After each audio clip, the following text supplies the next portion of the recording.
কেউ যদি রোজা রাখতে পারে রোজার মতো, আল্লাহর নবী বলেন কিয়ামতে আল্লাহ জান্নাতে যাওয়ার জন্য যত গেট বানিয়েছে তার ভেতরে রাইয়ান নামে একটা গেট আলাদা, ওখানে সবাইকে প্রবেশ করতে দেবে না, শুধু সিআইপি ভিআইপি যারা, এ ভিআইপি সিআইপির ভেতরে তারা হবে ওই গেটের মালিক যারা রোজা রেখেছিল। ফামান শাহিদা মিনকুমুশ শাহরা ফালিয়াসুমহু, তোমাদের ভেতরে কেউ যদি রমজান মাস পায় সে যেন অবশ্যই রোজা রাখে। নবীজি রমজানের প্রস্তুতি নিতেন 6 মাস আগে থেকে, সুতরাং এখন থেকেই প্রস্তুতি নেওয়া দরকার যেন 30টা রোজা আমার জীবন থেকে না সরে যায়। যত কষ্ট হোক আমি রোজা রাখবো। রোজাদারের মুখের দুর্গন্ধ পর্যন্ত আল্লাহর কাছে মেশক আম্বরের চাইতেও বেশি প্রিয় মনে হয়। নবীজি বলেন যারা রোজা রাখে তাদের জন্য 2টা খুশির সময় আছে। একটা হচ্ছে যখন সেই লোকটা ইফতারি করে, একটা রোজা রেখে ইফতারি করার ভেতরে একটা আনন্দ আলাদা, রোজা না রেখে ইফতারি অনেকে করে এর ভেতরে একটা চোর চোর ভাব আছে। অনেকে মনে করে যে রোজা রাখি না একটা ফরজ লঙ্ঘন, আবার ইফতারিও করবো না ডবল গুনাহগার হব, খাই। আরে ভাই ইফতারি তো আপনার জন্য না, ইফতারি ওই লোকটার জন্য আনন্দের। আল্লাহ তার ভেতরে আনন্দ রেখেছেন যে লোকটা সারাদিন হক আদায় করে রোজা রাখতে পেরেছে। ফিতরিহির অর্থ 2টা, একটা ইফতারি আর একটা যখন মানুষ 30টা রোজা রাখার পরে ঈদুল ফিতরের নামাজ আদায় করে বাড়িতে আসে ঈদগাহ থেকে, নবীজি বলেন ওই লোকটাকে যেন তার মা কেবল প্রসব করেছে। পেছনের অপরাধ একেবারে আল্লাহ নিশ্চিহ্ন করে দেয়। রমদন শব্দ থেকে, যেহেতু এটা যে রমজান, রমদন থেকে এটা জ্বালিয়ে দেওয়া, পুড়িয়ে দেওয়া, নিঃশেষ করে দেওয়া, শেষ করে ফেলা। সুতরাং রোজার মতো রোজা যদি কেউ রাখতে পারে তার জীবনের অপরাধ সব আল্লাহ শেষ করে দেয়। সিদ্ধান্ত নিয়ে যাবেন আজকে থেকে যে রোজা আমি যত কষ্ট হোক ভাঙবো না। কত মানুষ এখানে বসে আছে মনে মনে ভাবে যে আমার গ্যাস, গ্যাস মানে রোজা রাখলে গ্যাস আরো ভালো হয়। এই পৃথিবীতে একজন মানুষের জীবনই আমি পেয়েছি যে লোকটা সারা জীবনে সবচাইতে বেশি সুস্থ জীবন কাটিয়েছে। হযরত নূহ আলাইহিস সালাম 950 বছর হায়াত পেয়েছিলেন, 950 বছরই প্রায় তিনি রোজা ছিলেন। তারা জিজ্ঞাসা করেছে শেষ বয়সে মানুষেরা আপনি দুনিয়ায় কি পেয়েছেন? বলে আমি সবচাইতে বেশি সুস্থ জীবন কাটিয়েছি, কারণ আমি সারাটা জীবনের সব সময় পিরা রোজা ছিলাম। আপনি রোজা রাখতে পারেন না বলেন আমার গ্যাস, গ্যাস আরো ভালো হবে রোজা রাখলে। মাসে 3টা দিন নবীজি রোজা রাখার কথা এমনি এমনি বলে নাই, সপ্তাহে 2 দিন সোমবার বৃহস্পতিবার খেলা করার জন্য না। কারণ একটা মাস মানুষ যখন একাধারে খাবার খেতেই থাকে হজম হওয়ার জন্য শরীরের যে ক্যাপাসিটি আছে পেরে দেয় না। বিজ্ঞান আজ প্রমাণ করছে যে খাবারের নির্যাসগুলো দিয়ে এটা পিত্ত রস তৈরি হয় শরীরের ভেতরে। খাবার যেখানে থাকে ওখানে ফোঁটা ফোঁটা করে ওটা পড়ে। আল্লাহ পাক যে অপচয় করেন না, ইন্নাল মুবাদ্দিরিনা কানু ইখওয়ানা শায়াতিন, আয়াতের ব্যাখ্যায় বিজ্ঞান ভিত্তিক তাফসীর আমি পেয়েছি। মুফাসসির লিখেছেন আল্লাহ পাক যে অপচয় করেন না তার প্রমাণ এইটা, যতক্ষণ পেটে খাবার থাকে ওই রসটা ফোঁটা ফোঁটা করে পড়তে থাকে। খাবার নেই অটোমেটিক আল্লাহ ওইটা নিজের তরফ থেকেই বন্ধ করে দেয়। যেহেতু রসটা অনেক দামি, শরীরের নির্যাস থেকে খাবারের নির্যাসগুলো থেকে ওটা তৈরি হয়, এত দামি জিনিস নষ্ট হবে পড়ে পড়ে, এই জন্য আল্লাহ অটোমেটিক বন্ধ করে দেয়। খাবার খেতে খেতে আপনি একেবারে টুটি পর্যন্ত খেয়েছেন, এগুলো তো হজম হওয়া দরকার।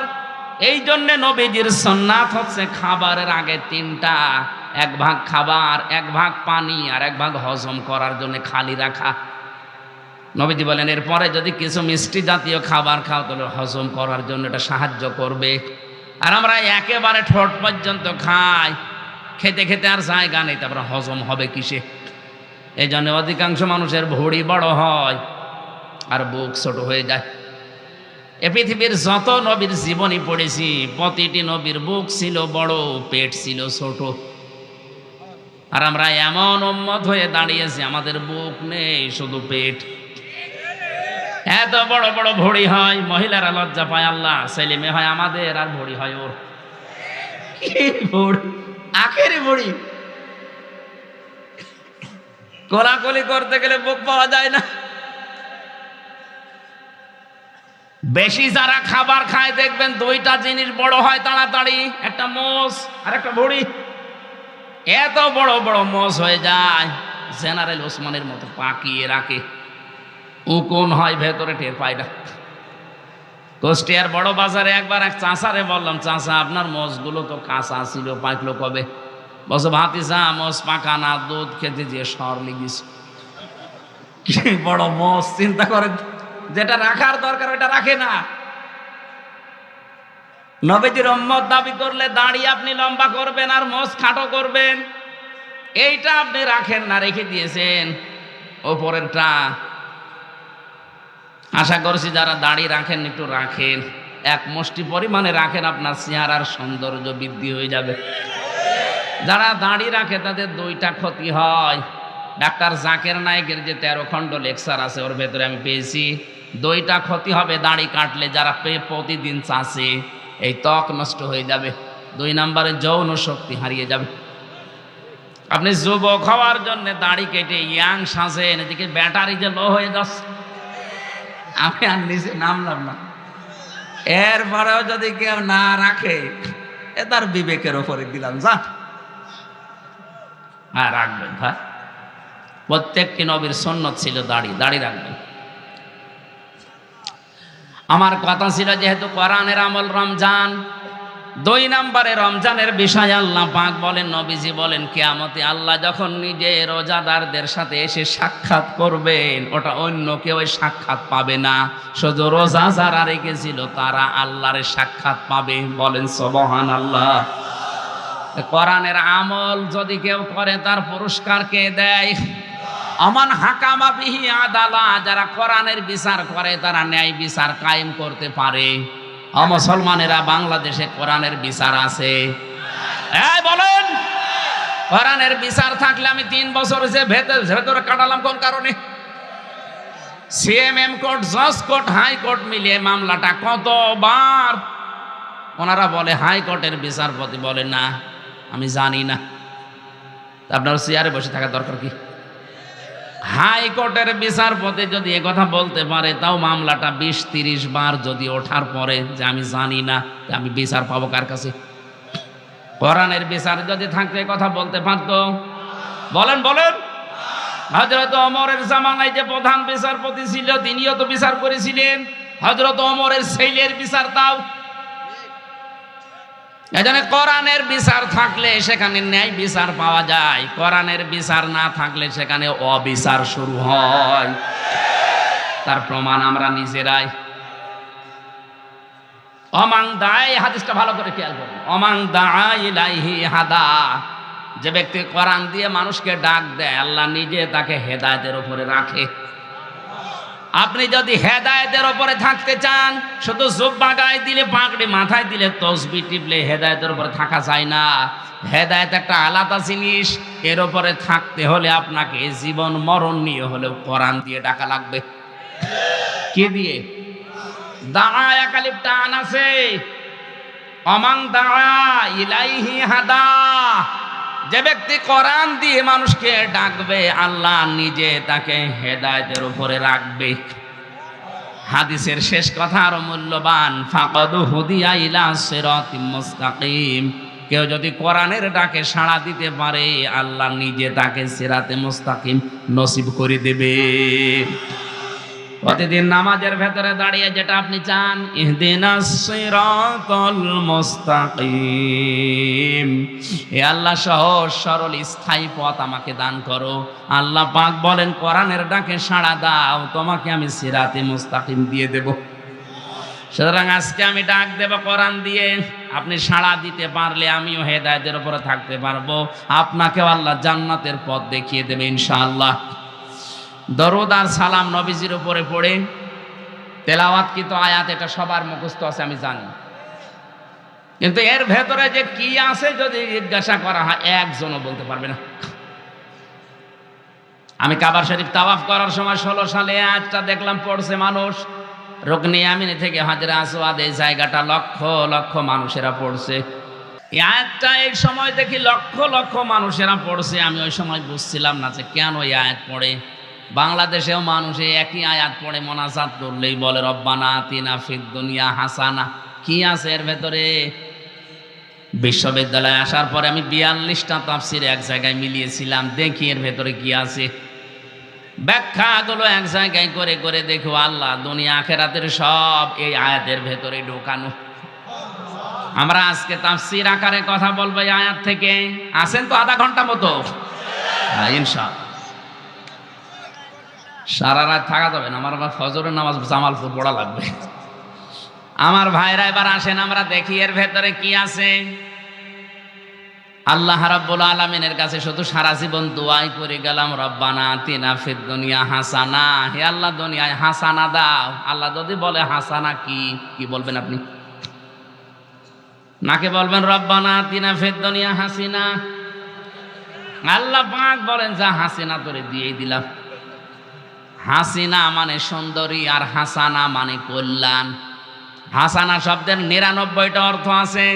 হাসানা মানে কল্যাণ, স্বস্তি, শান্তি, নিরাপত্তা, সুখ, এরকম কতগুলো অর্থ তাফসীরে আছে। আমি সবগুলো একটা একটা করে মিলাবো ইনশাআল্লাহ। কিন্তু দোয়া আপনাকে বোঝা লাগবে। মোনাজাত সারা জীবনই করছেন, রব্বি হাবলি মিনাস সালিহিন। এক ইমাম সাহেব এই দোয়া করতো, মুসল্লি বলছে হুজুর সারা জীবন একই দোয়া করেন, এই দোয়ার মানে কি? ইমাম সাহেব বলছে আমি জানি না। জানেন না মানে? সারা জীবন দোয়া করেন রব্বি হাবলি মিনাস সালিহিন, আর দোয়ার মানে জানেন না? আপনার দোয়া মানে বলা লাগবে, আমি জানি না।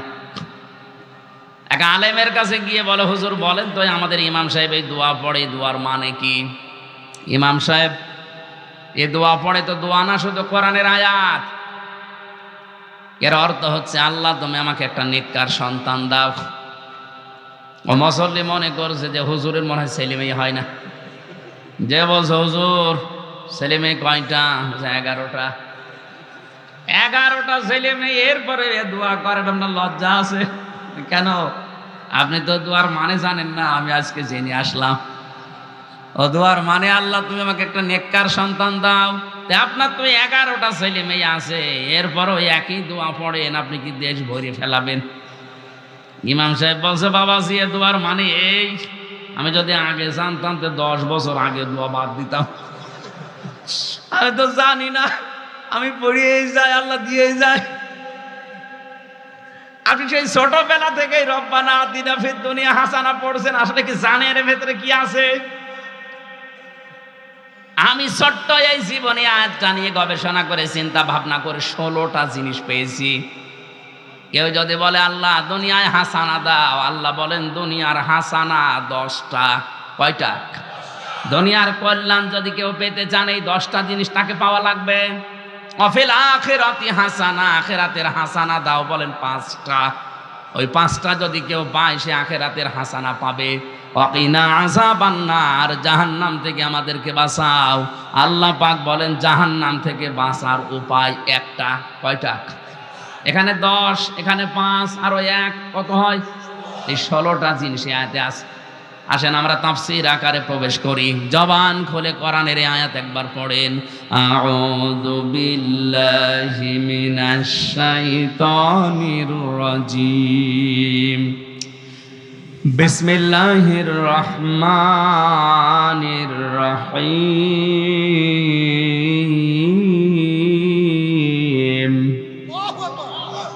ওয়া মিনহুম মান ইয়াকুলু রব্বানা আতিনা ফিদ দুনিয়া হাসানা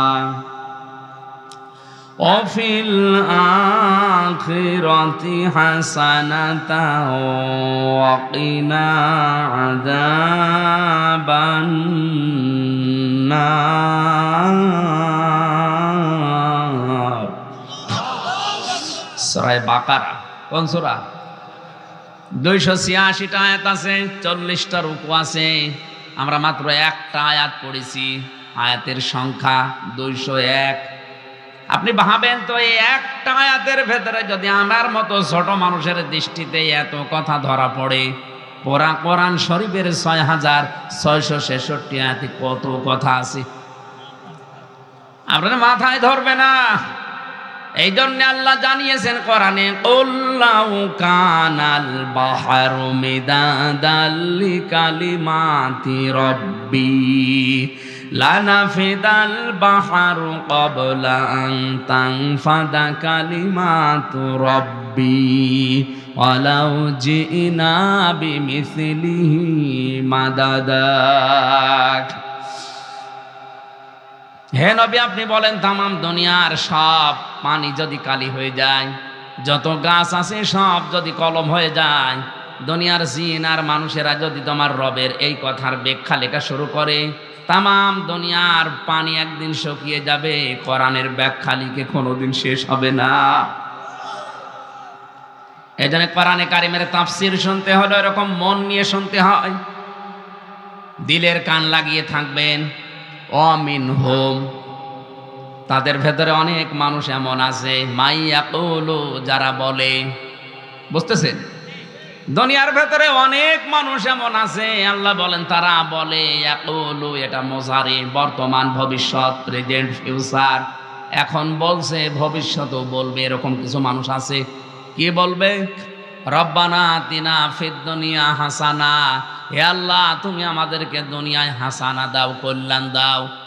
আল্লাহ পাক বলেন, দাঁড়া, তোর এই মোনাজাত কবুল হবে কিনা তুই নিজের জীবনে মিলা। যদি 10টা জিনিস তুই দুনিয়াতে পাস, তাহলে বুঝবি তুই দুনিয়ার হাসানা পেয়েছিস। নারায়ণগঞ্জবাসী এবার নিজেদের সাথে আপনি মিলাবেন। ছোটবেলা থেকেই তো এই মোনাজাত করছেন, দেখেন তো আপনি পেয়েছেন কিনা। 1 নম্বরে দুনিয়ার হাসানা, কোরআনে কারিম পাওয়া। কি পাওয়া? এখন যদি বলেন কোরআন তো পেয়েছি, কোরআন আমার ঘরে আছে, না। সূরা বাকারা 1ম নাম্বার পারা 18 নম্বর পৃষ্ঠা 4 নম্বর লাইনের 121 নম্বর আয়াতে, এই আয়াতের দলিল দেওয়া আছে, আল্লাযীনা আতাইনাহুমুল কিতাবা ইয়াতলুনাহু হাক্কা তিলাওয়াতি। খুব ভালো করে শুনবেন। আল্লাহ পাক বলেন, আমি যাদেরকে কিতাব দিয়েছি, কোরআন দিয়েছি, তারা এর হক আদায় করে তেলাওয়াত করে। হক আদায় করে পড়ার অর্থ 4টা। কয়টা? আরো জোরে। আপনি যদি বলেন আমি কোরআন পেয়েছি, দুনিয়ার হাসানা পেয়েছি, তাহলে 4টা জিনিস আপনাকে কোরআনের ব্যাপারে মানা লাগবে। আপনি এবার মিলাবেন এই 4টা পেয়েছেন কিনা। 1 নম্বরে কোরআন আপনাকে শুদ্ধ করে পড়তে হবে। পারেন আপনি? না। কত মানুষ পড়ে দেখে, ইযা জা নাসরুল্লাহি ওয়াল ফাত, হয়েছে? হ্যাঁ, না হয়নি। ইযা জা নাসরুল্লাহি ওয়াল ফাত, হয়েছে? হ্যাঁ, হয়নি। অথচ কেউ কিছু বলছে না, ওনারা মনে করছে হয়েছে। এখানে যে সাদ ছিল, আমি সিন বললাম, অর্থ হয়ে গেছে আকাশ পাতাল। নুন সাদ র নাসর মানে সাহায্য, আর নুন সিন র নাসর মানে ঈগল পাখি। আপনি মুখটা গোল না করে যদি সোজাসুজি বলতে চান আমার মতো, ইযা জা নাসরুল্লাহি ওয়াল ফাত, যখন আল্লাহর সাহায্য আসবে তখন আপনি বিজয় দেখতে পাবেন। আর আমি আগে যেটা পড়লাম অর্থ হচ্ছে, যখন আপনি বিজয়, যখন ঈগল পাখি আসবে তখন বিজয় পাবেন। আল্লাহর কথা পুরা উল্টিয়ে ফেলেছেন। আপনি মনে করছেন আমি পারি না, তাই কেন পারেন না? কেন? যারা বলে আমি জানি না তাই মানি না, এটা আপনার ডবল অপরাধ। আপনি জানেন না কেন? আপনাকে জানা লাগবে। কেউ দুনিয়ায় মায়ের পেট থেকে জেনে আসেনি, সবাই দুনিয়ায় এসে জেনেছে। ওরা যদি জানতে পারে, আপনি জানেন না কেন? যেন আজকে থেকে কোরআন শুদ্ধ করে পড়বো, এই নিয়ত করেন। আপনি কোরআন পেয়েছেন বললেই তো হচ্ছে না, কোরআন শুদ্ধ করে পড়া জানা লাগবে। 2 নাম্বার, এটা বোঝা লাগবে। এখানে 100 জনের 98 জন মানুষ কোরআন বুঝবে না। তাহলে দুনিয়ার হাসান আপনি কি পেলেন? খালি দোয়াই করে যাচ্ছেন। আপনার দোয়া ইমাম সাহেবের মতো মাঠে মারা যাচ্ছে, দোয়া করিয়ে যাচ্ছে, ছেলে মেয়ে হয়েই যাচ্ছে। রব্বানা আতিনা ফিদ দুনিয়া হাসানা শুধু বলা না, কোরআন আপনাকে পাওয়া লাগবে, এটা দুনিয়ার হাসানা, দুনিয়ার, আরো জোরে বলেন। আর কোরআন পাওয়ার অর্থ 1 নাম্বার শুদ্ধ করে পড়া, 2 নাম্বারে বোঝা, 3 নাম্বারে যতটুকু বুঝবেন ওর উপরে আমল করবেন। আব্দুল কাদের জেলানির জীবনী পড়লাম আমি শিক্ষার জন্য, বলছে এদিকে তাকান। ওনার 5.5-6 বছর বয়স মাত্র, মা নিয়ে গেছে মাদ্রাসায়। ওস্তাদ বলছে আব্দুল কাদের বলো আলিফ। হযরতে আব্দুল কাদের বলে হুজুর আলিফের মানে কি? আলিফের মানে আমি জানি না। আলিফের মানে জানেন না, ও জিনিস আমি পড়বো না, কারণ যে জিনিসের অর্থ নেই, মানে নেই, ও জিনিস আমি পড়ি না। ওস্তাদ বলছে কি বলো তুমি, তুমি জানো নি যে আলিফের মানে বলতে পারবা? হযরতে আব্দুল কাদের বলে হ্যাঁ আমি মায়ের কাছে শুনেছি। বলো দেখি। তিনি আলিফ দিয়ে আল্লাহর পরিচয় তুলে ধরলেন, আল্লাহু লা ইলাহা ইল্লাহু আল হাইয়ুল কাইয়্যুম। এখানে পড়তে পড়তে 10টা ক্ষমতার কথা আছে আল্লাহর, 10টা পাওয়ারের কথা আল্লাহ আয়াতে জানিয়েছেন সূরা আয়াতুল কুরসির ভেতরে, যেটা সূরা বাকারার 255 নম্বর আয়াত তেলাওয়াত করে শোনালেন। আল্লাহর পরিচয় দেওয়ার পরে ওস্তাদ বেহুশ হয়ে গেছে কাঁদতে কাঁদতে। কি বলে এতটুকু বাচ্চা? মাকে ডাক দিয়ে পর্দার আড়ালে বলে, মা আপনার ছেলে মনে হয় মাদ্রাসায় পড়িয়েছেন, এখন নিয়ে এসেছেন আমার কাছে পরীক্ষা করার জন্যে। মা বলে না, এই প্রথম নিয়ে আসলাম। ওস্তাদ বলে আপনার কপাল ভালো, এতটুকু বাচ্চা, এর তো কোরআনে কারিমের অনেক আয়াত আছে। ওনার জীবনীতে লেখা আছে প্রায় 18 পারা পর্যন্ত ওনার এই ছোট বয়সে মুখস্থ ছিল, 5.5-6 বছর বয়স। মা আমার কান্না আরম্ভ করলেন। ওস্তাদ বলে আপনি কাঁদেন কেন, আপনার তো আনন্দের বিষয়।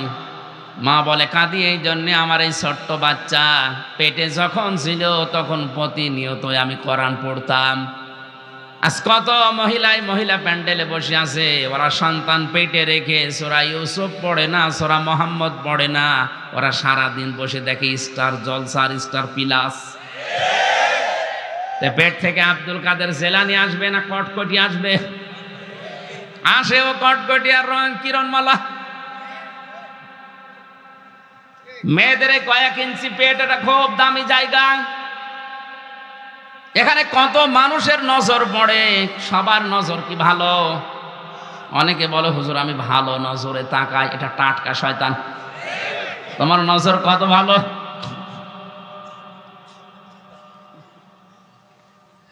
নিজের বউ সুন্দর, মেয়ে সুন্দর, অনেকে দিশা পায় না করবে কি, আরো সুন্দর করে সাজিয়ে রাস্তায় নিয়ে মোটরসাইকেলে ঘোরায়, মানুষকে দেখায় যে জিনিস আমার আছে।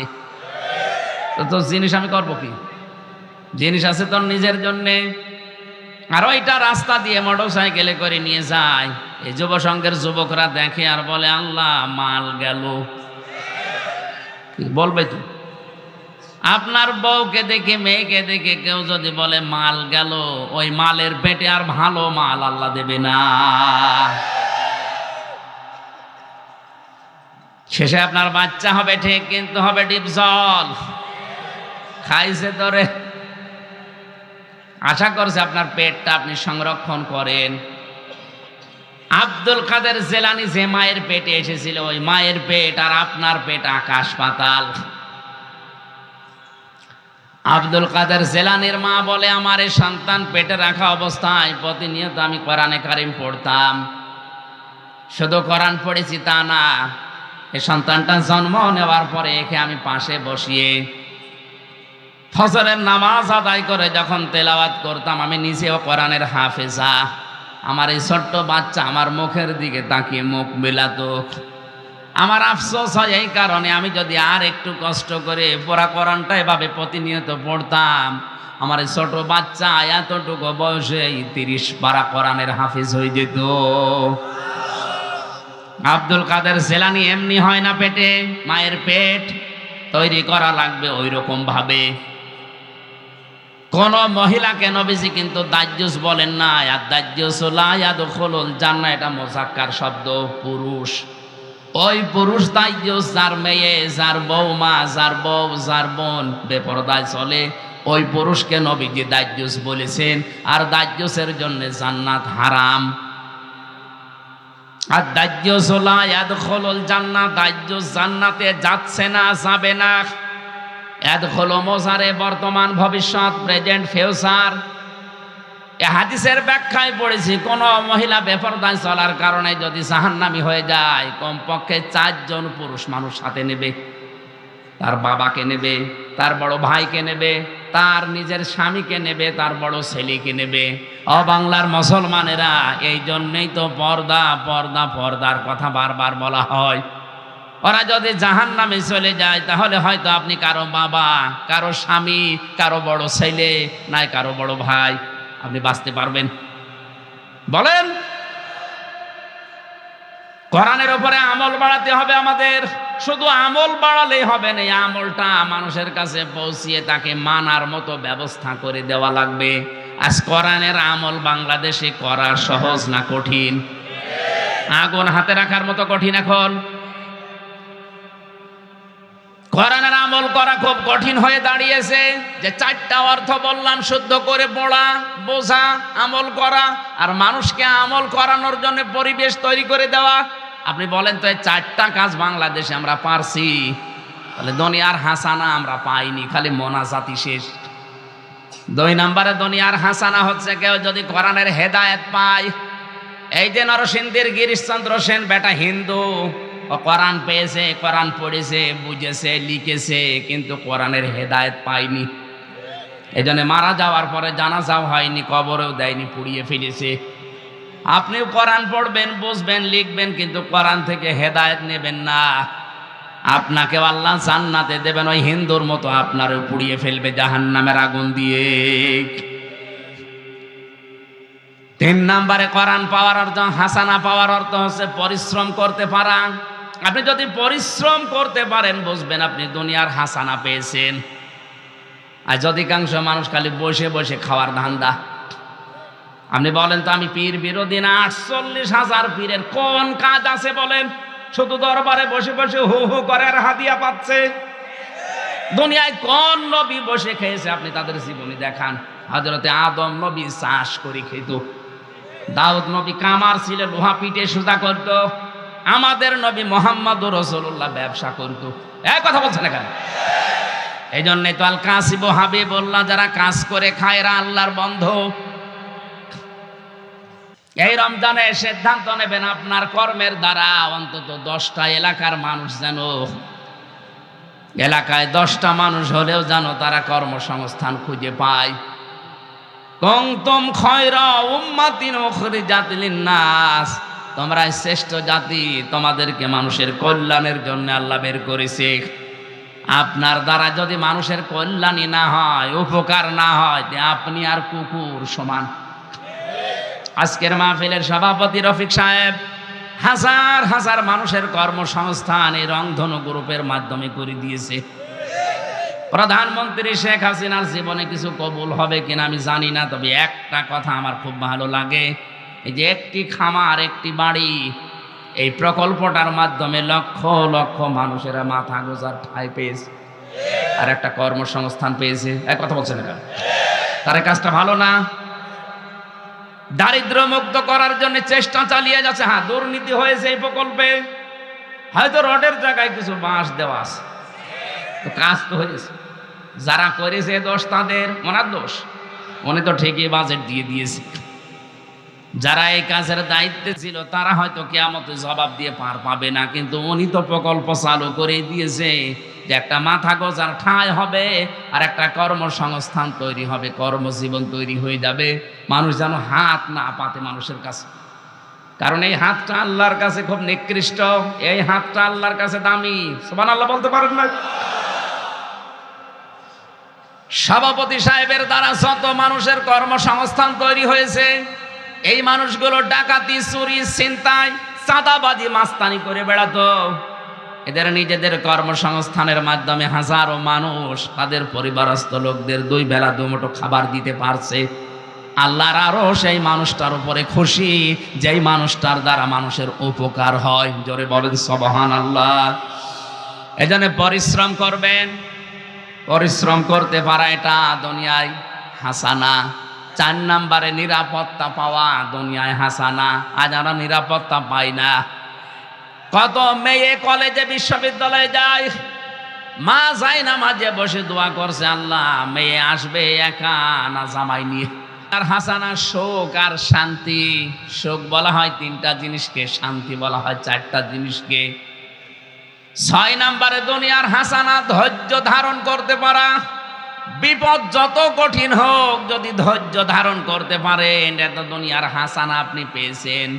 ধৈর্য কাকে বলে, কত প্রকার, কি কি। হালকা হলেও 3 বছর টের পেয়েছি। একটা ঘরের ভেতরে 24 ঘন্টা আমাদেরকে তালা লাগিয়ে রাখতে। খাঁচার ভেতরে যে পাখি থাকে কত কষ্টে, আমি 3 বছর বুঝেছি। এদিকে 2.5 হাত, এদিকে 3.5 হাত, 24 ঘন্টা তালা মারা অবস্থায় একটা মানুষ যদি যোগাযোগ বিচ্ছিন্ন হয়ে থাকে, তা তো আমার কোরআন শরীফ ছিল, আল্লাহর উপরে ভরসা ছিল, আমি টিকেছিলাম। যাদের এগুলো নেই ওরা যে কিভাবে থাকে আমি তো বুঝে আসে না। আমার মনে হয় মানুষ এমনিতেই পাগল হয়ে যাওয়ার কথা। পৃথিবীতে ধৈর্যের পরীক্ষা সবচাইতে বেশি দিয়েছেন মুহাম্মদুর রাসূলুল্লাহ। এত কষ্ট স্বীকার করেছিলেন এই দ্বীনের জন্যে। তায়েফে যেভাবে পাথর বৃষ্টির মতো তার উপরে নিক্ষেপ হয়েছিল, নবীজি ওই সময় বরদোয়া করলে পুরা তায়েফ মাটির সাথে মিশে যেত।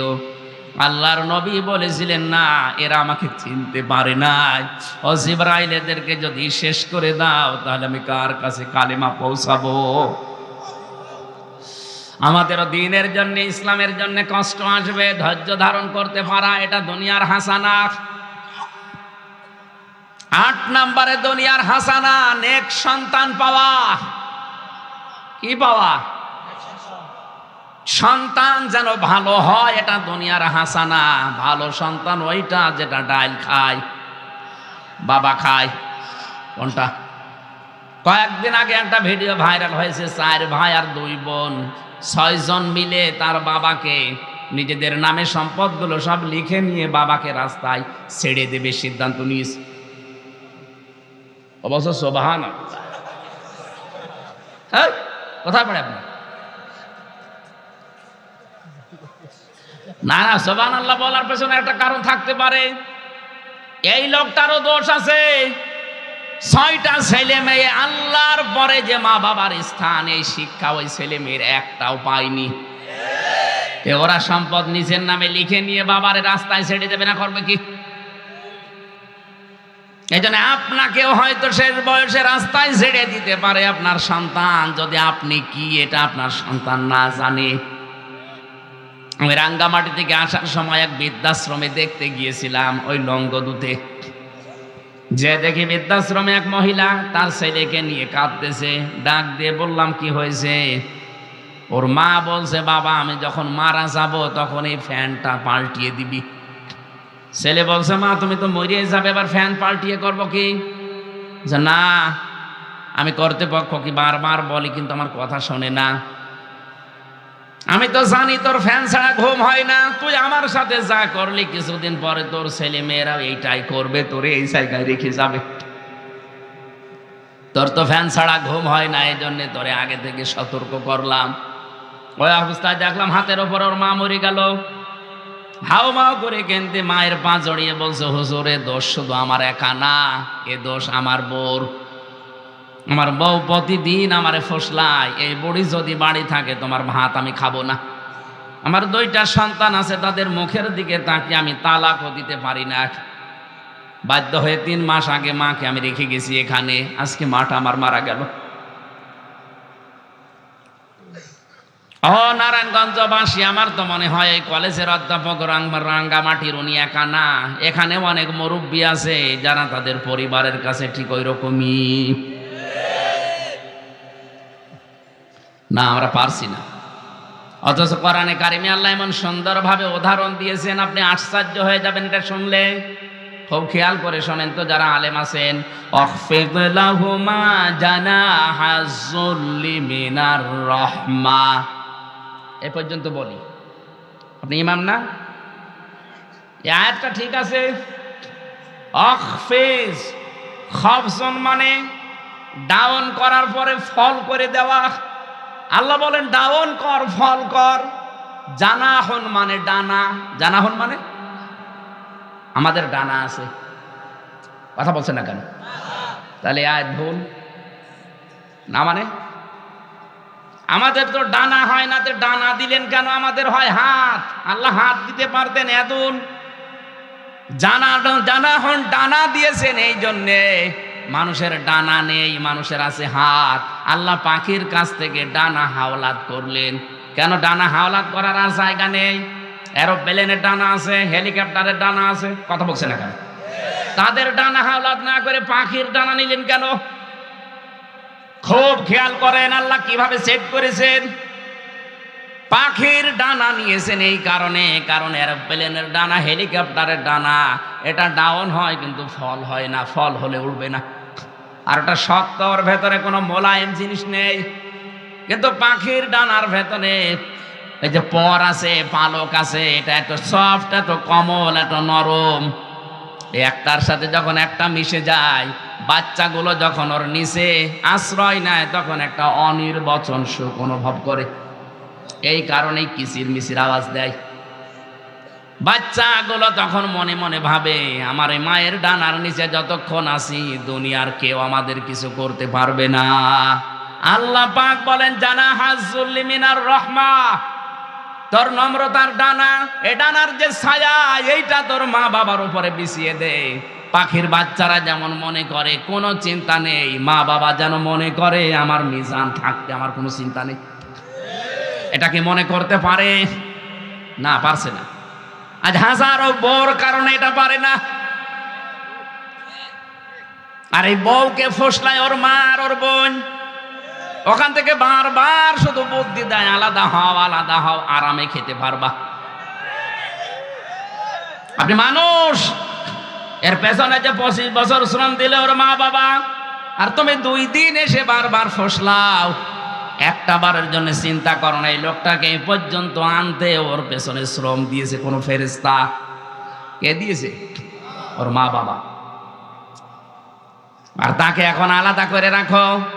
নেককার স্ত্রী ওইটা, ভালো করে শোনেন, নেককার স্ত্রী ওইটা, স্বামী যেটা পছন্দ করে স্ত্রী ওইটা পছন্দ করবে যদি জায়েজ হয়। আমি সহ যত স্বামী বসে আছে এখানে, প্রত্যেকটা স্বামী পছন্দ করে বিয়ের পরে আমার মা বাবা যেন আমার সাথে থাকে। এটা পছন্দ করেন কারা কারা? দেখি হাত তোলেন তো।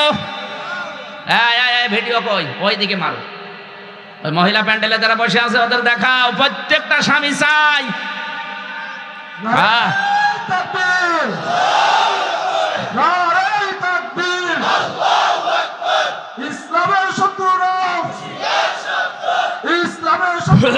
বসে। সম্মানিতা মা বোনারা, দেখতে পেয়েছেন প্রত্যেকটা স্বামী এক বাক্যে হাত তুলেছে যে বিয়ের পরে আমার মা বাবা আমার সাথে থাকবে, আমি খেয়ে থাকি আর না খেয়ে থাকি। কিন্তু আজ 100টার প্রায় 98টা পরিবারে বউরা এটা চায় না। আপনার স্বামী যেটা চায়, পছন্দ করে, আপনি চান না। আপনি নামাজ পড়তে পারেন, রোজা রাখতে পারেন, কালো বোরকা পরতে পারেন, আপনি নেককার হতে পারেন। মেয়ে লোকে কথা শুনলে কালকে বলবে হুজুর যেন কিয়ামতের আগে আর না আসে। আপনাদের আমি বাঁচাতে চাই, আপনি জাহান্নামে যাচ্ছেন। কেন শ্বশুর শাশুড়িকে নিজের মা বাবার মতো মনে করা যায় না? আর এই কোরআন সামনে নিয়ে মাথায় নিয়ে আমি বলতে পারি আমি তো জামাই, এটাও জামাই। যারা জামাই আছে আমরা শ্বশুর শাশুড়িকে যেই নজরে দেখি, বউগুলো যদি আমাদের মা বাবাকে ওই নজরে দেখতো, কিয়ামতের আগে এই দেশে কেউ আলাদা হতো না। খালি ফসলা। তো নিজের মা বাবা হলে কিয়ামতের আগে তুই বলতে পারতি যে এটা বৃদ্ধাশ্রমে দিয়ে আসো, এটা আলাদা করে দাও।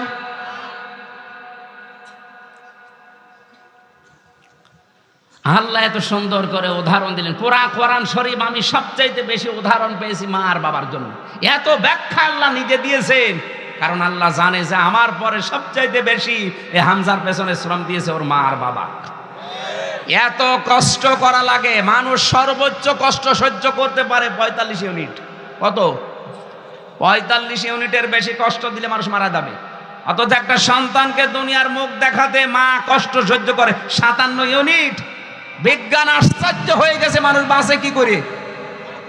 45 ইউনিট কোথায়, 57 ইউনিট একটা মানুষের মুখ দেখতে দুনিয়ায় কষ্ট করা লাগে মায়ের, আর তাকে আপনি বৃদ্ধাশ্রমে দিয়ে আসেন।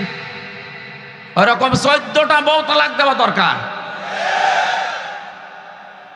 পরিবারগুলো আজ জাহান্নাম হয়ে গেছে। ভারতের এই সিরিয়ালগুলো দেখে আর নিজের সাথে মিলায়। এই রমজান আসতেছে, আজকে সিদ্ধান্ত নেন ভারতের কোন সিরিয়াল আমরা দেখব না। রাজি আছেন? আপনারা না, আপনারা দেখেন না, আমি জানি। আপনারা দেখবেন কখন? দেখে তো ওরা সারাদিন বসে বসে আমি কটকটি হব, আমি কিরণমালা হব, এই করে। কলকাতার মমতা ব্যানার্জি আক্ষেপ করে বলেছে ভারতের এই স্টার জলসা, স্টার প্লাস, জি বাংলা, জি প্লাসে শুধু কি করে ঘর ভাঙা লাগে আর কোটনামো করা লাগে, স্বামীর মনে দুঃখ, এছাড়া কিচ্ছু নেই। সে একটা হিন্দু মহিলা হইলে বুঝতে পারলো, আর আপনারা এখনো বোঝেননি। ভারতের এই 57টা না কয়টা চ্যানেল আছে, সবগুলো তালাক দেবেন আজকে। খালি বাংলাদেশের এটিএন বাংলা দেখবেন। কেন বসে বসে বিভিন্ন তাফসির ঘাটা যায় না? আমি তো সময় পাই না সেকেন্ডও, আর বসে বসে সারা দিন ওইগুলো বসে বসে দেখবে। তাই আপনার পেটে আল্লাহ ভালো জিনিস দেবে কি করে? আপনার মন মানসিকতা হয়ে গেছে এরকম খারাপ। সন্তান যেন ভালো হয়, আর ভালো সন্তান হওয়ার জন্য কোরআনের শিক্ষা দরকার। 9 নম্বরে স্ত্রী যেন ভালো হয়। ভালো স্ত্রী ওইটা যেটা স্বামীর মনে দুঃখ দিয়েছে। এ দুনিয়ায় ফেরাউনের মতো এত বড় ভয়ঙ্কর স্বামী কারো ছিল? ও টাটকা জানোয়ার ছিল। এরপরও হযরতে আসিয়া কোনোদিন স্বামীর নামে বদদুয়া দেননি। তার হাতের ভেতরে পায়ের ভেতরে ব্রেক লাগিয়েছে তার স্বামী। ফেরেশতা এসেছে জান্নাত নিয়ে। হযরতে আসিয়া বললেন জান্নাত না, এখানে একটা ঘর বানাও যেখানে বসে আল্লাহকে দেখা যায়। এই দুনিয়াতে একটাই মহিলা যার জন্য আল্লাহ জান্নাতে নিজে ঘর বানিয়ে দেখিয়েছেন। ওয়ানাজ্জিনি মিন ফিরআউনা ওয়া আমালিহি ওয়ানাজ্জিনি মিনাল কওমিজ জালিমিন। এক আয়াত টান আছে একালিপ করে। হযরতে আসিয়া বলেছিলেন মাবুদ, আমার স্বামী আমার উপর অত্যাচার করে, তুমি রাগ করো না, তুমি আমার স্বামীর অত্যাচার থেকে আমাকে বাঁচাও, কিন্তু আমার স্বামীর উপরে গজব দিও না। ও নারায়ণগঞ্জের মা বোনেরা, এত কষ্ট দিয়েছে ইমানের জন্য, এরপরও স্বামীর উপরে বরদোয়া দেয়নি, শুধু বলেছিলেন আল্লাহ তুমি আমাকে বাঁচাও, কিন্তু আমার স্বামীকে ধ্বংস করে দিও না। আর আপনি একটা সাবান কম হলে গালি দেন, আপনি মানুষ? জাহান্নামে নবীজি মেরাজের রাত্রে দেখেছিলেন মেয়েদের বেশি একটা কারণে, একটাই কারণ ছিল ওরা স্বামীর নাফরমানি করে। সারা জীবন একটা স্বামী মাথার ঘাম পায়ে ফেলে স্ত্রীকে খুশি রাখার জন্য, সুখ শান্তি দেওয়ার জন্য চেষ্টা করে। একটা শাড়ি কম হলে সারা জীবনে সব ভুলে যায়। এই কুফরি করার কারণে আপনি জাহান্নামে যাবেন। আপনার নামাজ রোজা কালো বোরকা সব মাটি মারা যাবে। সুতরাং আজকে থেকে জীবন যত কঠিন হোক, স্বামী নামে এই গাছটাকে আপনি দুঃখ দেবেন না। আল্লাহ কবুল করুন। মেয়েদের বলেন আমিন। যেই মহিলাকে আল্লাহ সালাম দিয়েছিলেন তার নাম খাদিজা। একটাই কারণ ছিল খাদিজাকে সালাম দেওয়া, তিনি স্বামী ভক্তি করেছিলেন বেশি। নবীজি যত রাতে আসতেন স্বামীর জন্য তিনি দরজার সাথে হেলান দিয়ে ঘুমাতেন, তাও বিছানায় পিঠ দিতেন না। তিনি ডাক দিয়ে বলতেন, স্বামী আমার, আপনি সারাদিন দিনের কাছে বাইরে থাকেন, বাড়িতে এসে যদি বারবার ডাকাডাকি করেন, আমি যদি আরামের বিছানায় থাকি তাহলে উঠতে দেরি হয়ে যাবে, আমার স্বামীর সাথে বিয়াদবি হবে। এ কারণে ঘুম লাগলে আমি দরজার সাথে হেলান দিয়ে ঘুমিয়ে পড়ি। এরকম বউ তো এখন ঘরে ঘরে।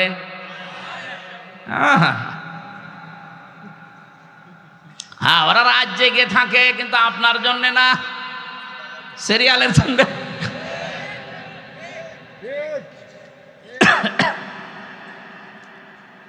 10 নম্বরে সমাজ, কোরআনের সমাজ যেন পাওয়া যায়। এটা দুনিয়ার হাসান, আজ পর্যন্ত কোরআনের সমাজ আমরা দেখতে পেলাম না। 500 আয়াত লাগে কোরআনের সমাজের জন্য, একটা আয়াত আমাদের দেশে নেই। কোরআনের সমাজ আমরা কোথায় পাচ্ছি? খালি রব্বানা আতিনা ফিদ দুনিয়া হাসানা দোয়া করে যাচ্ছে। আফিল আখিরাতি হাসানা, আখিরাতের হাসানা 5টা। মরণ যেন ভালো হয়, আখিরাতের হাসানা। ভালো মরণ ওইটা যেটা গলায় দড়ি দিয়ে হয়, বিষ খেয়ে হয়। কি? শাহাদতের মরণ। দুই নম্বরে কবর যেন ভালো হয়, ভালো কবর ওইটা যেটা পাকা করা হয়। হযরতে ওসমানের মতো মানুষ পড়ে আছে, জান্নাতের সার্টিফিকেট পেয়েছে তিনি, একটা পাথর দেওয়া শুধু কবরের উপরে, বোঝা যাচ্ছে না। আর বাংলাদেশে গরু ছাগল মরে যায়, কবর 3 তলা হয়। কোন কারণে আপনি কবর ফাঁকা করেন বলেন? উপরে 5 তলা বানালে ভেতরে জানলা আগুন লাগিয়ে দেবে।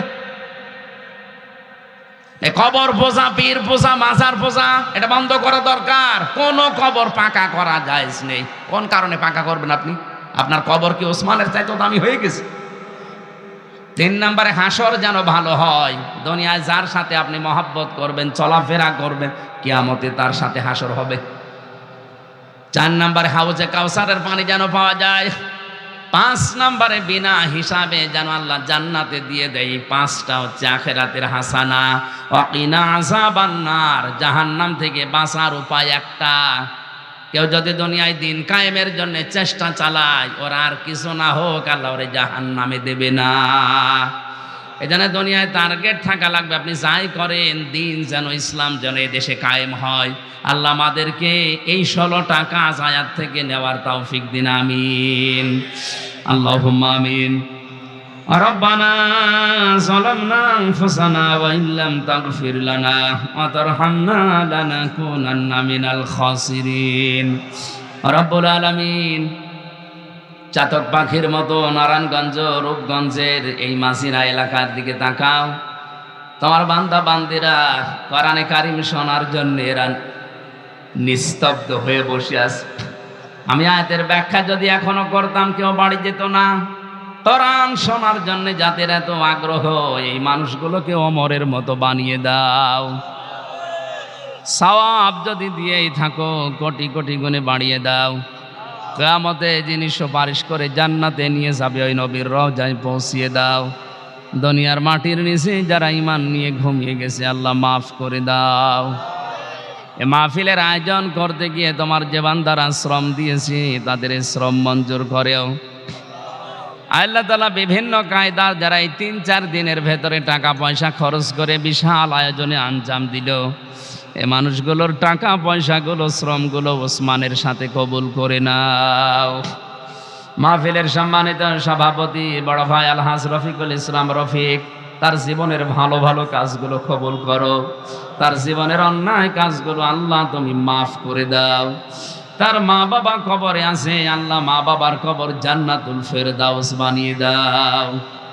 তার বাবা কিছুদিন আগে বিদায় নিয়েছে, মা চলে গেছে অনেক আগে।